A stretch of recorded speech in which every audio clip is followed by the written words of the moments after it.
જાણવા જેવું છે કે ગુજરાતમાં પંચાયતી રાજનું માળખું કેટલા પ્રકારનું છે? 3.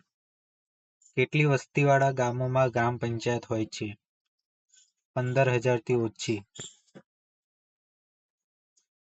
ગ્રામ પંચાયતમાં કેટલા સભ્યો હોય છે? 7 થી 15. તાલુકા પંચાયતના વડાને શું કહેવાય?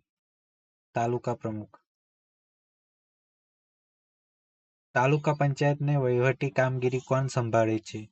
તાલુકા વિકાસ અધિકારી. ગ્રામ પંચાયતના વડાને શું કહે છે? સરપંચ. ગ્રામ પંચાયતની વહીવટી કામગીરી કોણ સંભાળે છે? તલાટી ક્રમ મંત્રી. જિલ્લા પંચાયતના વડાને શું કહે છે? જિલ્લા પ્રમુખ. જિલ્લા પંચાયતની વહીવટી કામગીરી કોણ સંભાળે છે? જિલ્લા વિકાસ અધિકારી. તાલુકા પંચાયતના પ્રમુખને કોણ ચૂંટે છે? તાલુકા પંચાયતના ચૂંટાયેલા સભ્યો.